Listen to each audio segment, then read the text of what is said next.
Hi, everybody. We're going to talk now. We're going to go into a topic that is probably not one of your all-time faves, but we're going to be looking at searching for statistics and polling data. Even though data is not becoming a data journalist is not something that each of you will want to do, it doesn't make any difference what kind of reporting you're doing. You will be called upon to include data many times in your stories. One of the things that we have here that is a former editor at the LA Times put together, which is very helpful to get a slight refresher on data, is this link, Statistics Every Writer Should Know. And Robert Niles has put together short guides on basic statistical concepts. And the ones we're going to take a look at today are just the first few. I'm sure all of you know the difference between mean, median, and mode. Mean is the average. Median is the middle point of an organized set of numbers. And mode is what you would consider typical. What's the most frequent instance of a number? The two where you might get into trouble, a couple of places where you might get into trouble. One is percents. Percent changes are one of the things that reporters sometimes have to calculate themselves. So it's important to know, how do you calculate a percentage change? How much did a budget go up? How much did tuition go up? How much did the murder rate change? And so one of the things that is very simple way to remember this is you take the new value, so let's say tuition goes from $1,000 to $2,000, and you take the new value, which is $2,000, you subtract the old value, and then you divide by the old value. So in this case, in the case we just talked about, if tuition went from $1,000 to $2,000, that's $1,000 difference. You divide that by the old number, and that means it's gone up 100%. That's not often going to be the case where the number is going to go up 100%.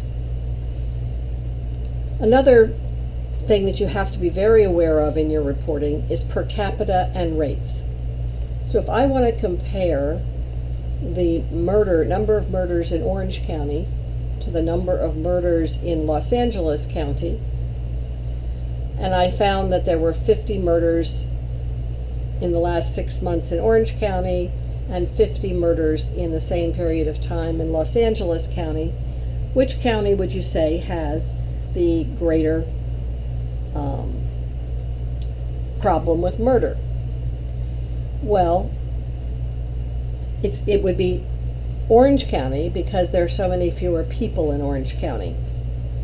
So whenever you're comparing communities of two different sizes, you have to be able to look at the per capita rate. So how many murders per 100,000 people, or how many murders per million people? And so that's very important to recognize. Often these per capita rates will be provided for you, but as the COVID pandemic coverage amply shows you, at the very beginning of this, there were no per capita rates. They were just giving you raw numbers, and it was very confusing and very imprecise on where the problems were the greatest. There were many statistical issues that came along with the COVID statistics, but that was one of them, per capita. The second thing is rates, and so how does the rate change? So if I were to tell you that there were 500 African American students at Cal State Long Beach in 1999, and in 2009 there were 600 African American students, you might say that the number had gone up. Well, but the population of the students also went up, and so the percentage of African American students actually did not go up. So those are just things you have to be very aware of when you are reporting, and when it comes to statistics. Now, there are other things that you have to be careful of, but those are the main ones. So now we're going to spend a couple of minutes looking at two sources of data that could be useful to you when you're reporting. The first one is the U.S. Census. The U.S. Census is the basic U.S. Census information is information that you have to know how to gather from the time you're an intern. You don't want to be even in an internship situation where you don't know how to find basic demographic information about a community. And here on the census website, the place that you can go, and the census has more data than probably any other source in the United States. But here is where you go just for the quick facts on the demographics of a community. And it's a fairly straightforward website. You go up here, and you type in the name of your state, city, county, or town, or the zip code. In this case, we're going to put in California.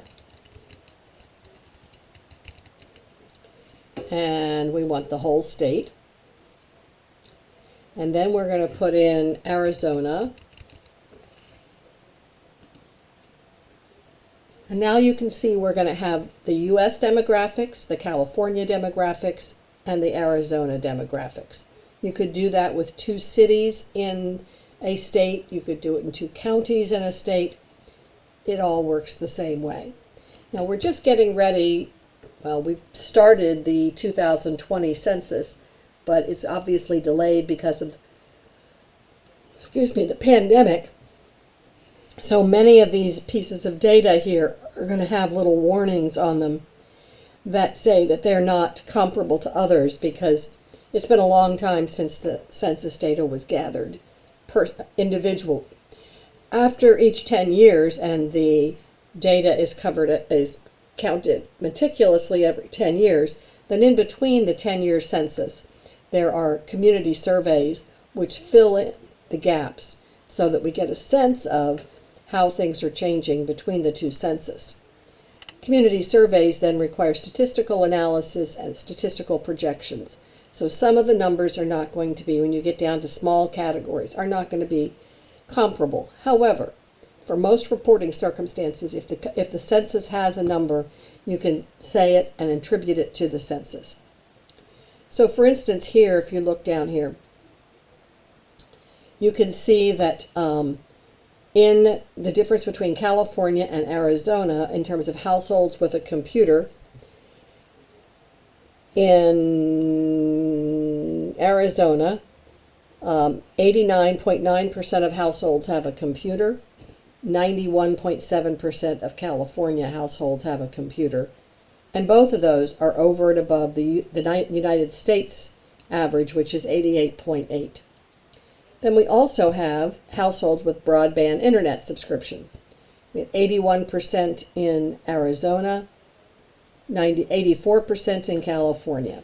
So you can see that the digital divide is still there. There's still in California 15 to 16% of households do not have broadband connection. There are many statistics that you can get here. Wealth, poverty, health insurance, home ownership, basic ethnicity, age, sex. It's a very, very useful tool and very simple to use. The next thing we're going to look at is a database that Cal State Long Beach has called iPoll. And what iPoll allows you to do is to gather poll questions, is to find poll questions from various pollsters and to look at the differences in the results based upon the way the question is worded and the time frame that's involved. So let's say I wanted to look at health insurance.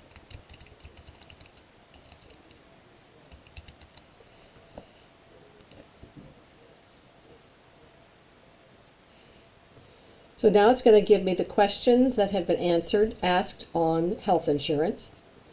And I can filter it by decade. So let's say I want the 2020s. I only want questions that have been asked in 2020. Do you think it would be legal or illegal for health insurance companies to refuse to pay for health care services for people who are transgender? Are you yourself now covered by any form of health insurance? Which is the main source of your health insurance? Compared to white Americans, do you think black Americans are more or less likely? And so you can see what all the various questions are. And then once you click on the question, it's then going to give you the answers to that particular question. So, how much have you read or heard about the Trump administration rule on removing non-discrimination protections for lesbian, gay, and bisexual? So 14% had read a lot, 25% had read some, 25% had read only a little, 35% had read nothing at all. And it tells you when the survey was conducted, the sample size, and how it was conducted. So this gives you a sense, and this is very useful information for when you're reporting and when you're trying to get an understanding of public opinion on a topic. Okay, there's another way to search for statistics, and this helps even if you're not writing a story, if you're just doing a paper for another class, and it's a very simple, straightforward approach that I find very effective. So if you're on the Journalism 311 Research Guide, and you scroll down to the box that says Statistics and Polling Data, you'll see down here that there's a way to use Google very simply. You put in the word statistics, then your topic, then cite.gov. And this is for finding government statistics, not all statistics. But any data that the government collects, this is an easy way to find it. So we're going to go to Google, and I'm going to type in something harder than COVID this time, since there's so much COVID data out there. Let's try